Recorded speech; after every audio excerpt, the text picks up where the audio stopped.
यानी मुझे लगता है किसी बेहोशी में लिस्ट बना दिया बैठ के। इनको पता ही नहीं है कि कौन जिसका नाम दे रहा है वो सांसद है भी या नहीं है। कि सांसदों के नाम दो तो उस सांसद का नाम दे रहे हैं जो सांसद नहीं, तो आप समझ सकते हैं इनकी दिवालियापन क्या है। सबसे बड़ा गद्दारी आप को अपने पर उसमें से एक किसी का नाम लेते 3 तो सांसद हैं। अरे आपको सांसद उन पर नहीं आ रहे हैं, कौन नहीं जा रहा? अरे सारे सांसद आ रहे हैं, ठीक है, ये भी हमारे पास सारे जा रहे हैं, देश के लिए जा रहे हैं। ये तो बर्बादी है भाई, तो नाम वापस ले लो की बात कर रहा हूं। हमारे देश को घूम रहे हैं, पाकिस्तान हमारे सेना की बहन है, उसको कहते हैं देश का गद्दार। गद्दार पता किसको कहते हैं? नीतीश राणे क्या कहते हैं? पहलगाम के बाद पहलगाम की घटना होती है, उसके बाद कहते हैं अगर दुकान से सामान खरीदो तो धर्म कुछ नहीं। अखिलेश यादव बोल रहे हैं कि जश्न जीत का होता है, सीट का नहीं होता। जीते हैं या क्या है? आप सेना की जीत को जीत नहीं मान रहे, आप देश की जीत को जीत नहीं मान रहे। अखिलेश यादव के बयान पर माफी मांगोगे? अखिलेश यादव आजादी का नाम लेना भी अपराध है, वो सरेआम मंच से नाम ले रहे हैं। रामगोपाल यादव एक वीक कमांडर का शर्म आती है आपको? दुनिया को शिक्षा लेने जा रहे हो। भारत की सेना जीत आज की, पाकिस्तान को घुटना लगा दिया और अखिलेश यादव कह रहे हैं कि हमने जीत लिया। जय श्री राम दोस्तों, कैसे आप? आई होप सारे स्वस्थ होंगे और मस्त होंगे। तो आज का वीडियो काफी जबरदस्त होने वाला है, वीडियो पूरा बने रहना क्योंकि आज के वीडियो में आज की डिबेट का नजारा कुछ ऐसा था कि सीधे कहा जाए तो टीवी स्क्रीन पर जलसा चल रहा था। भारत सरकार ने सोचा कि चलो विदेशों में भारत की बात मजबूत तरीके से रखें और एक शानदार डेलीगेशन भेज दें, वो भी ऐसा कि पाकिस्तान की नींद उड़ जाए। और डेलीगेशन में विपक्ष को भी शामिल कर लिया और वहीं से शुरू हुआ कांग्रेस का सवालों का महाभारत। कांग्रेस के अजय उपाध्याय जी पूरी तैयारी के साथ आए थे, बोले आज तो के शर्मा को चित करके ही जाऊंगा। लेकिन भाई साहब के शर्मा तो जैसे निंजा मोड में थे। अजय जी ने सवाल दागा, शर्मा जी ने ऐसा जवाब दिया कि अजय जी का चेहरा ऐसा हो गया जैसे मिर्ची खाली हो, वो भी गलती से, और कैमरा बार बार उनकी हवाई उड़ती शक्ल पे ही टिक गया। बहस का पारा चढ़ता गया और अचानक मामला चला गया देशद्रोह से लेकर गद्दारी पर। एनका मानव गुप्ता बेचारे बीच में ऐसे लग रहे थे जैसे ट्रेन में टीटी टिकट मांगने आया हो और सब यात्री आपस में उलझ पड़े हो। और तभी एंट्री हुई समाजवादी पार्टी के हरे तोते अनुराग भदौरिया की। भाई साहब तो जैसे कोई कैसेट प्लेयर हो, एक बार रट लिया, फिर चाहे कोई भी सवाल पूछो, जवाब वही, टेप का बटन दबाओ और चालू हो जाओ। सवाल आया, इस डेलीगेशन को लेकर भारत की रणनीति ठीक है क्या? आप क्या सोचते हैं? अनुराग भदौरिया बोले देश का गद्दार कौन है? फिर शुरू हो गए भाईजान बीजेपी को कोसने अपनी आदत अनुसार, पर ये भूल गया कि बगल में के शर्मा बैठे हैं। जब तक सोचता तब तक देर हो गई और फिर शुरू हुआ शर्मा जी का जवाबी हमला और देखते ही देखते अनुराग जी का रिप्ले मोड भी हैंग हो गया। आखिर में मानव गुप्ता ने जैसे तैसे सीटी बजाकर गेम खत्म किया। आज की डिबेट में कांग्रेस के प्रवक्ता और समाजवादी तोता दोनों के शर्मा जी की वाणी वज्र से बच नहीं पाए। एक तरफ रटी रटाई स्क्रिप्ट, दूसरी तरफ सवालों का अंबार और बीच में शर्मा जी का पंच बॉक्स। तो देखते हैं इस धमाकेदार डिबेट। विदेश मंत्री के बयान का जवाब देता हूं सर। पहले जो आज जिस विषय पे आप डिबेट आज की रखें, मैं उस पर पहले बात कर लेता हूं। अभी कांग्रेस के प्रवक्ता कह रहे थे, मुझे समझ नहीं आ रहा है कि खुद में कितने उलझे हुए हैं और कांग्रेस पार्टी किस अंतर कलह से गुजर रही है, उसका नजारा पूरा देश देख रहा है। जो शशि थरूर जी हैं वो कांग्रेस पार्टी के ही सांसद हैं। अब ये खुलेआम सुबह से मैं सुन रहा हूं शशि थरूर जी को नकारा जा रहा है। कुछ दिन पहले उनको धमकाया भी कांग्रेस पार्टी की ओर से। खैर ये उनका घर का मसला है कि इसको क्या करते हैं क्या नहीं करते हैं। लेकिन अभी बोलते बोलते कांग्रेस के प्रवक्ता कह गए कि कांग्रेस पार्टी को तो कोई रिप्रेजेंटेटिव ही नहीं, वही नहीं मिला, रिप्रेजेंटेशन ही नहीं मिला। हालांकि अभी विधिवत नाम आए नहीं है, केवल 7 नामों की चर्चा हुई है, उसमें शशि थरूर एक नाम है। अब ये ही खुद मान रहे हैं कि कांग्रेस पार्टी का वो प्रतिनिधित्व नहीं करते, तो अब इससे ज्यादा हंसी क्या हो सकती है? इसका मतलब स्वबूर्त जो है कांग्रेस पार्टी शशि थरूर को उनके प्रवक्ता बैठ के इनकार कर रहे हैं कि हमारे प्रतिनिधि नहीं है भैया, मजबूरी में बोलनी पड़ेगी, वो किसी और पार्टी से आ रहे हैं। भाई इन्होंने अपने, यदि मैं गलत बोल रहा हूं मानक जी, हाँ भाई इनको थोड़ा बंद करें। अब पार्टी ये खुद अभी बैठ के इसमें बयान दिए हैं कि नहीं कि कांग्रेस पार्टी को प्रतिनिधित्व नहीं मिला। अभी तक केंद्र की ओर से जो अधिकृत नाम है वो 7 नाम आए हैं। बाकी जो लिस्ट में क्या आएंगे, कौन प्रतिनिधि आएंगे, उसके नाम अभी घोषणा होना बाकी। इनसे क्या मांगा इन्होंने? जो खुद कहा जयराम रमेश जी ने कि हमसे 4 नाम मांगे, 4 सांसदों के नाम मांगे।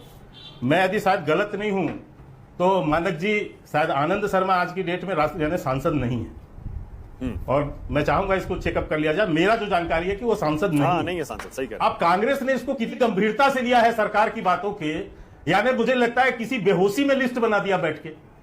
इनको पता ही नहीं है कि कौन जिसका नाम दे रहा है वो सांसद है भी या नहीं है, और ये यहां पर बैठ के गा रहे हैं।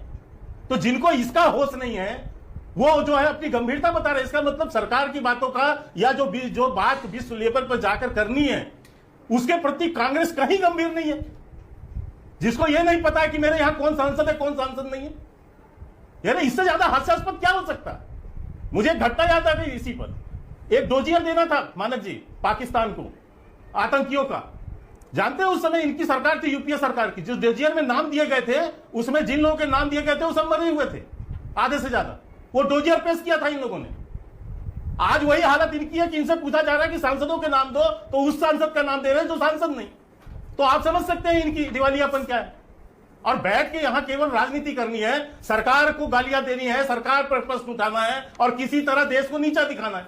यह मामला जो है देश का नहीं है, ये देश से ऊपर का मामला है, दलगत राजनीति से ऊपर का मामला। विदेश मंत्री की गंभीरता तो इसलिए मैं ये कहना चाहता हूं कि आज इनको, हाँ मैं उसमें भी आ रहा हूं, विदेश मंत्री का दीजिए उत्तर, विदेश मंत्री पर कार्रवाई क्यों नहीं होनी चाहिए? आप वो करोगे इसके कहने से क्या प्रधानमंत्री जी ने उनको कहा था आप डिमांड कि जाकर के जो है पाकिस्तान को पहले जाके सेक्रेट बताओ कि मैं आने वाला हूं अटैक करने। जवाब सुनिए, सेना के साथ गद्दारी की आप लोगों ने, जवाब सुनिए, और लगातार सेना को अपमानित कर रहे हैं, इस पर जवाब चाहिए। बड़ा गद्दार कौन होगा यार? सबसे बड़ा गद्दारी आप लोग कर रहे हैं। अभी तक 2 मंत्रियों को आपने बर्खास्त नहीं किया, जो जिसने सेना के साथ अपमानजनक व्यवहार किया है। ओके, अच्छा सुप्रीम सवाल कोर्ट ने तक इस पर सवाल हो गया, संज्ञान लिया, लेकिन भाजपा के लोग 3 बार पूछ लिया। हाँ, के शर्मा जवाब दीजिए। आइए, विदेश मंत्री का जवाब। नहीं, पहले तो ये मुंह की खा रहे हैं ना, मैं जो पूछ रहा हूं, नहीं मैं पहले तुम्हें उस पर बताऊं कि जो बताइए तो इस पर बताइए ना, वो भी हम बता रहे हैं, उस पर भी हम जवाब देंगे ना।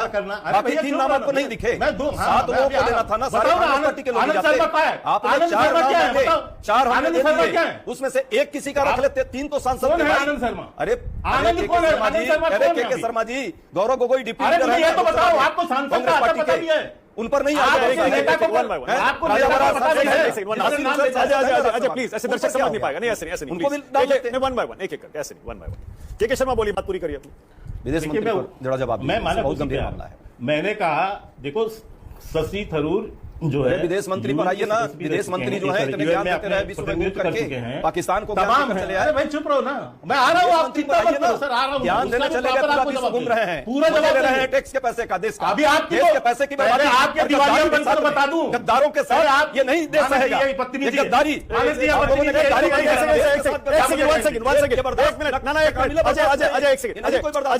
ये आपने क्या कहा, सरकारी पैसे और क्या देश, अरे हमारे टैक्स के पैसे से कोई विदेश जा रहा है? कौन जा रहा है? विदेश मंत्री भी जा रहे हैं, कौन जा रहा है? कौन जा रहा है? कौन नहीं जा रहा? अरे सारे सांसद जा रहे हैं। हाँ ठीक है, ये भी हमारे पैसे से जा रहे हैं। तो सारे जा रहे हैं, देश के लिए जा रहे हैं ना। दुश्मन देश को कैसे सूचना दे सकता है, आप बताइए ना जरा, आप ही पूछ लीजिए प्रश्न। ओके, के शर्मा बोलिए। युद्ध में है, पाकिस्तान से कोई नॉर्मल कंडीशन नहीं है हमारी। सिंदूर ऑपरेशन देखिए आप कैसे मिली भगत है क्या? के शर्मा मानक जी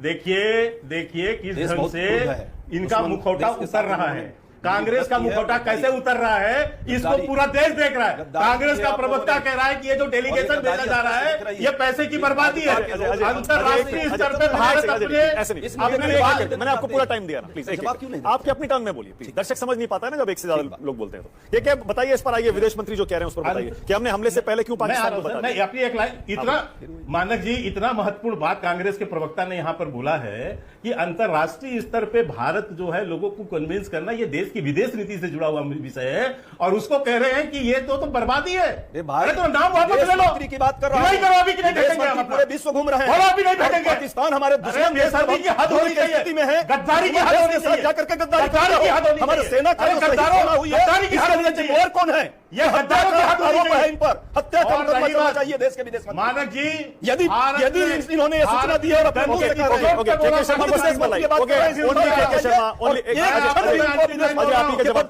भारत ने, सुन लीजिए, भारत ने डंके की चोट पे बोला कि हम घुस के मारेंगे, हाँ, और ये पाकिस्तान को सूचना देने जा रहे हो करेगी, और हमने बता के घुस के मारा। कहते पता है, जो मंत्री विजय शाह हमारी देश की बहादुर बेटी, एक सेना के अधिकारी को यह कहे कि आतंकवादी की बहन है, उसको कहते हैं देश का गद्दार। गद्दार पता किसको कहते हैं? गद्दार उसको कहते हैं कि बिहार का एक सपूत शहीद हो गया और डिप्टी सीएम को पता ही नहीं चल रहा है, कह रहे हैं हमें पता ही नहीं चला, इसलिए हम उसके अंतिम दर्शन के लिए पहुंच नहीं पाए, जो सिंदूर ऑपरेशन में शहीद हो गया। इसको क्या कहोगे आप? एक नीतीश राणे क्या कहते हैं, पहलगांव के बाद, पहलगांव की घटना होती है उसके बाद कहते हैं अगर दुकान से सामान खरीदो तो उसका धर्म पूछ लेना। ये कौन लोग हैं? मानक जी, मैं कोई 1980 1970 की बात नहीं करूंगा। मैं मात्र 2 दिन पहले अमेठी में पत्रकार वार्ता करते हुए अखिलेश यादव जी से जब पूछा गया कि भाजपा तिरंगा यात्रा निकाल रही है तो उसका क्या जवाब दिया है, आप उससे समझ सकते हैं। अखिलेश यादव बोल रहे हैं कि जश्न जीत का होता है, सीज का नहीं होता। यह अमेठी में दिया हुआ बयान है। मैं पूछना चाहता हूं अनुराग भदौरिया, शर्म आई अखिलेश यादव के बयान से कि हम जीते हैं या क्या है? आप सेना की जीत को जीत नहीं मान रहे हैं, आप देश की जीत को जीत नहीं मान रहे हैं। अखिलेश यादव के बयान पे माफी मांगोगे? अखिलेश यादव को हटाओगे? जवाब दो। शर्म आती है? सेना की जीत को आप कह रहे हो कि जश्न जीत का होता है, जीत का नहीं होता। एक मिनट मुझे बात पूरी करने दो, अभी सुन लो भाई, सुन लो। इसके बाद में दूसरा प्रश्न और पूछता हूं। राम गोपाल यादव जी को जाति नजर आ गई? किसकी जाति नजर आ गई? जिस शब्द का, जिस जाति का नाम लेना भी अपराध है, वो सरेआम मंच से नाम ले रहे हैं। राम गोपाल यादव, एक विंग कमांडर का। शर्म आती है आपको थोड़ी सी भी? दुनिया को शिक्षा देने जा रहे हो। भारत की सेना जीत अर्ज की, पाकिस्तान को घुट्टे पे ला दिया, और अखिलेश यादव कह रहे हैं कि हमें जीत नहीं है। तो आप किसका मनोबल गिरा रहे हो? के शर्मा, विजय शाह पर कार्रवाई होगी या नहीं?